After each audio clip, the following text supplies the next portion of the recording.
Let's hit the road. Let's hit the road. That's me, Glenn Martin. Father, dentist, lover. But mostly father and dentist. I took my family on a road trip so we can grow closer. Well, that and I burned the house down. So it's me, my wife Jackie, she's the sweetest. Oh, our son Connor, the ladies' man. His sister Courtney, we'll all be working for her one day. In fact, her assistant Wendy already is. Ooh, can't forget K9. He's got a giant heart. Want to hear us whistle?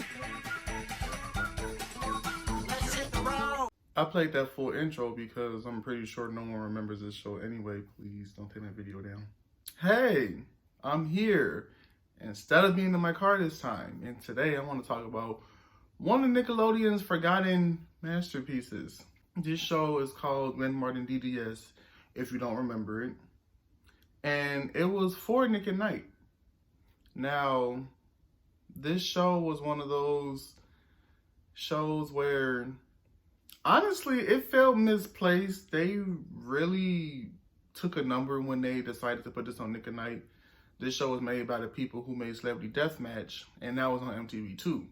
Celebrity Deathmatch, it was made in the late 90s, got canceled, and I think it came back in 2005 for like a season or two, got canceled again, and I guess the people still wanted to work with Viacom, so they made this show.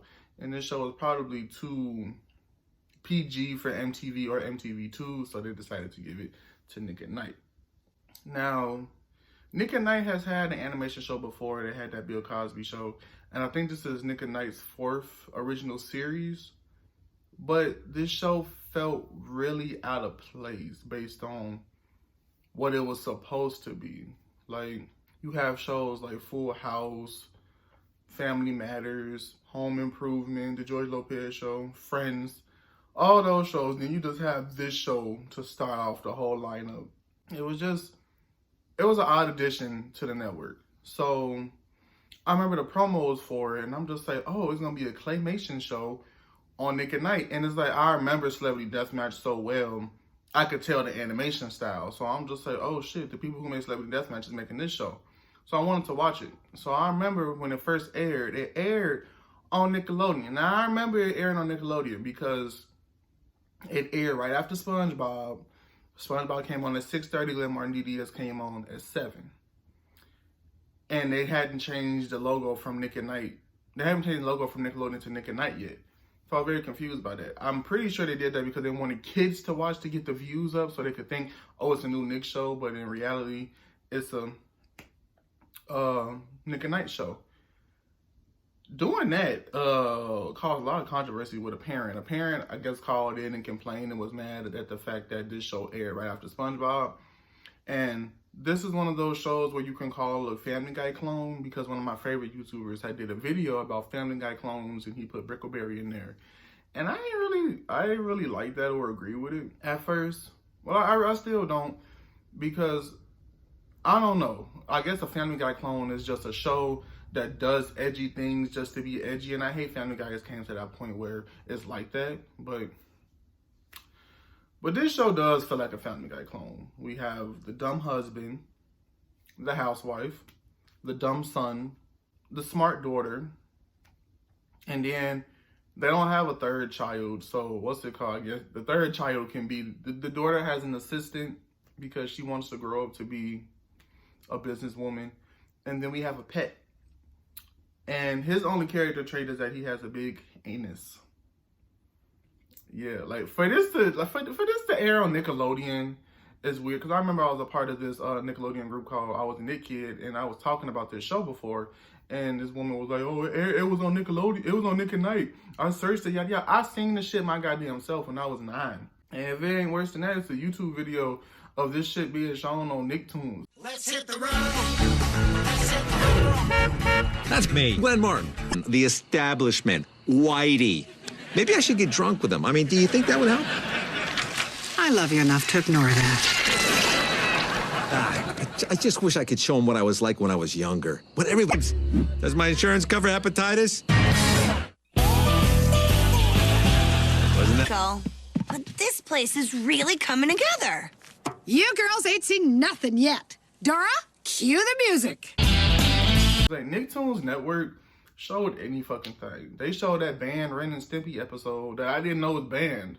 I'm looking at YouTube videos of banned cartoons, and they talking about that episode was banned, man's best friend, and I'm just like, I've seen that on Nicktoons a few times actually. Shit, it's a banned SpongeBob episode. It's some banned shit that Nicktoons has slightly shown. That's why I love Nicktoons Network. But yeah, Glenn Martin DDS, it was just rated TV PG, but in all honesty, it should have been rated TV PG DLSV, because Nickelodeon is known for not rating their shows right. They always, like the Dan Schneider shows, they were just G, and as much shit as Dan got away with in the show, it should have been rated higher than that.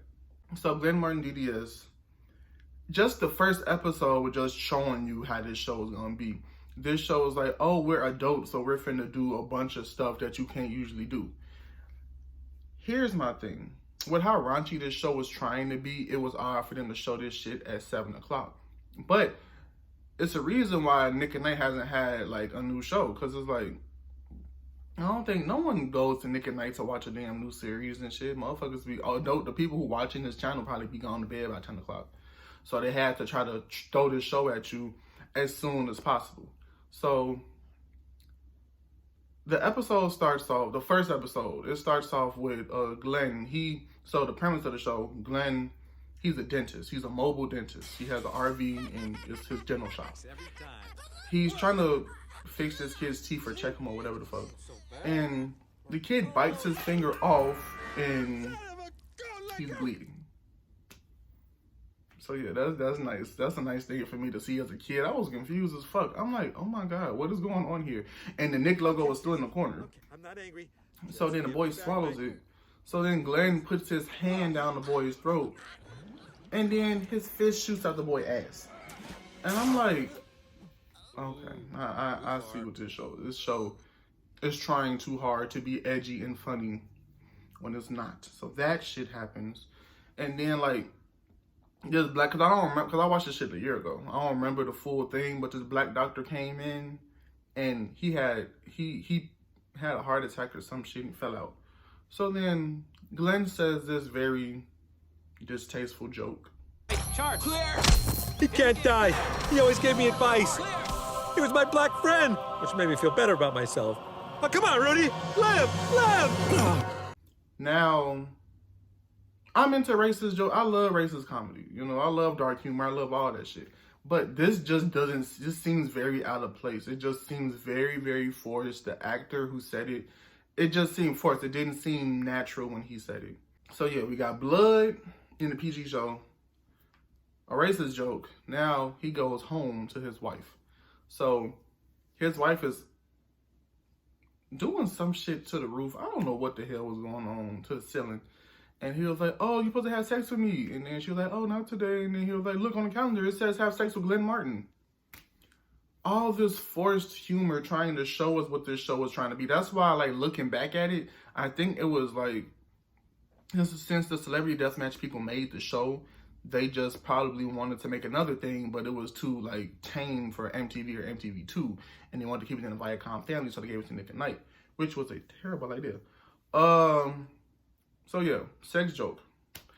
I think in that same episode, the son was looking at the neighbor undressing or something. All this weird shit happening on this show, and it was just too much going on.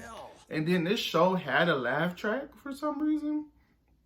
All the episodes are on YouTube, but they had a laugh track. They took it out because it made the show horrible and unwatchable. So yeah. That's just a few scenes from the first episode. Now, I tried to binge this last year since it was on YouTube, and I can only get through 4 episodes because this is one of those shows where it's just like, you kind of sit here and be like, who is this for? Like, the show, it's an interesting concept. So the husband, he burns the house down and the family has to live in the RV and all that. And it goes on for 2 seasons. And it's like, it's a really like boring process. Like watching, I used to try to force myself to watch it. I was telling my friend about it, and she was like, you're just not interested in the show. Because other shows I watch, they go by quick with the 22 minutes. This 22 minutes drags ass a lot. It just drags. It's like, what's the point? Like, the husband's dumb, then it's the housewife, then it's the dumbass son who's into girls, then it's the bossy daughter, and then it's her assistant, then it's the dog with the big asshole. Like, it's not funny. Like, with Celebrity Deathmatch, the reason why that show did good was because they were imitating celebrities. So it probably wasn't hard to imitate celebrities. You know, you see how celebrities act and you just, shit, I like them. And they fighting, you know. It was never like a set. It was a script, but it wasn't like a hard-on plot. It was just these two announcers, the referee, the announcer lady, and then the two celebrities fighting. That was what Celebrity Deathmatch was. This is an actual structured show with a plot and actual characters and actors and all that, and it just was not. It won, I don't know. So I just checked the reviews, and they're not good. IMDb gave it a 4.2, and Rotten Tomatoes gave it a 36. It's a boring show. It's one of those shows where you sit here and ask, like, who finna watch this shit? Like, who's actually interested in any of this? Like, cause it has some viewers. It got 2 seasons for a reason, but cause like, look, when you watch the show, you can just appreciate the animation, and I do. Cause claymation takes a long time. I think they said it took like 5 weeks to make each episode, and that's 5 weeks. It take 5 weeks to make 22 minutes. That's a lot, and I appreciate that, because I like shows like that where it takes them, you know, regular ass cartoons. I think it take like 7 months to make one goddamn episode of that, you know. So I praise shows like this and South Park. Like, people say South Park animation is weird and creepy. I love South Park animation just due to the fact that it's real creative, you know, and they make the show in 6 goddamn days. That's impressive. So this show being made in 5 weeks, well, honestly, Celebrity Deathmatch was made in 5 weeks. This probably didn't take no longer than that anyway. But still, this is one of those shows Nickelodeon just act like they never had. Like, it's not on Paramount Plus. Like I said, it's all on YouTube. It's an American-Canadian show, and because I was trying to see, was this an American show for real? Because before on Wikipedia, it would say that it was first broadcast on CDTV, and that's in Canada. So I don't know if it was like probably reviewed better in Canada or what, but it just was not really an interesting show. So with the parent getting mad about the time slots of when it was shown, they moved it to 8:30 at night. And like I said, Nicktoons showed a few episodes themselves. And it's like, it just was trying too hard to be funny, like throwing edgy jokes and shit around. Like, that's not funny. Like, you should let your jokes be fluid, you know? That's why it was weird. Because, you know, on Adult Swim don't just start off with Robot Chicken, you know, or Mr. Pickles, Metalopolis, or Squidbillies, all them shows. They start off with King of the Hill. Then they would do like American Dad, Bob's Burgers, and then they would do Family Guy. Then they'd do Robot Chicken. Robot Chicken ain't that bad. Then it'll go on to Squidbillies and Aqua Teen Hunger Force. We show the first lineup. Then at 3 a.m. they show the weird shit. Like, they know how to structure what the hell they finna show. Nick at Night, on the other hand, wanted to show Glenn Martin DDS first with all this craziness, and then start the lineup with Full House and Friends and all. You can't do that. You can't do that. So yeah, this is one of Nickelodeon's forgotten gems that they want to keep hidden because they probably are upset that they even gave it the time of day. So, do you remember this show? Did you like this show? Because I tried to watch it. I got like 3 chuckles out of each episode. That's not good. That's not, because like, a joke would be told and I wouldn't laugh because I could see it, but it wasn't funny. So what did you think of this show? Did you like it? Do you still watch it now? If you can find it, let me know in the comments.